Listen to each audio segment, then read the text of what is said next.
Hello everyone, I'll be incorporating more my national language narration into my videos going forward. English subtitles will continue to be provided for your convenience. Hello, here's the storyline of episode 14. At the beginning of this episode, Kang-ju takes the paper bag containing $150,000 from Jiyeon, and he hears Jiyeon's explanation about where the $150,000 come from.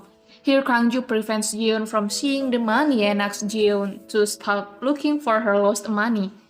Kang-ju promises to replace Jiyeon in looking for Jiyeon's lost money because he doesn't want Jiyeon to be caught by Seungdon while looking for the lost money. He is worried that Jiyeon will be divorced by Seungdon if Seungdon finds out that Jiyeon is busy looking for the lost illegal money.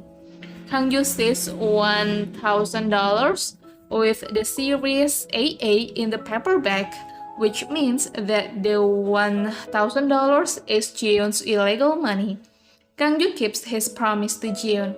He meets Seung-hoon and works with Seung-hoon to find the missing money, where Kang-ju will give Seung-hoon $2 million if Seung-hoon manages to find the missing illegal money as long as Seung-hoon stops contacting Jiyeon. Seung-hoon actually suspects the Lee family because Kang-ju tells him about the $1,000 that Kang-ju finds in the paper bag, which comes from Murim, who is the son of the Lee family. But here, Kang-ju tells Seung-hoon that the Lee family is not suspicious at all because in the family, there are only two elderly people, Tae-woong, the owner of the building, Murim, a policeman, and the rest are women. While the real thieves are two men, where one of them is Mr. Oh, Seungdon's former secretary. Another story comes from Darim, who learns how to be a secretary from Kang-ju. She learns a lot from Kang-ju even though when she works as a secretary, she still makes many mistakes. In this episode, it is shown that Darim and Kang-ju support each other. When Darim is in trouble, that is when Kang-ju supports Darim, and when Kang-ju is very angry, that is when Darim calms Kang-ju's anger. Kang-ju is angry because Charim doesn't appreciate him and says that the Jiyeon group will be destroyed under Kang-ju's leadership. Charim can be that angry because Kang-ju also doesn't appreciate her hard work in designing clothes. Kang-ju doesn't want to say that Charim's design is Charim's work, but the team's work. And even Charim has to submit a draft of her work to Kim VD. Charim's anger makes Charim say that she will immediately submit a letter of resignation.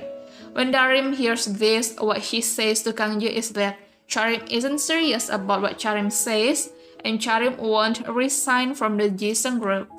In addition, in this episode, Seungdon returns the $150,000 he gets from Murim to Bonghee. In this episode, there is also Charim, who decides not to reciprocate Tae-woong's love because she can't stand Tae-woong's poverty. She decides to have a blind date with a rich man and forget about Tae-woong. At the end of this episode, Tae-woong gets a phone call from a caregiver who takes care of Eri, where the caregiver tells Tae-woong that Eri is in a critical condition and will die soon. Tae-woong's feelings are mixed. He has just been abandoned by Charim and now he hears news about his biological mother. His mixed feeling make him pack his things and go somewhere. Who knows until when, and it is not certain that he will return again. Tae-woong's departure makes Bonghee worried. Bonghee goes into Tae-woong's room and she finds a DNA test results document stating that Tae-woong and Seungdon are biological father and son, and she also sees Eri's cell phone number in the document. Bonghee is very angry. She comes to see Jiyeon group and slaps Seungdon, who has abandoned Tae-woong after Tae-woong is born decades ago.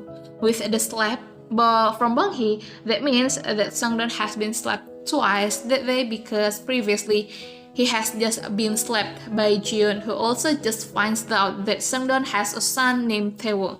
Okay everyone, that's the storyline this time and thank you for watching my video.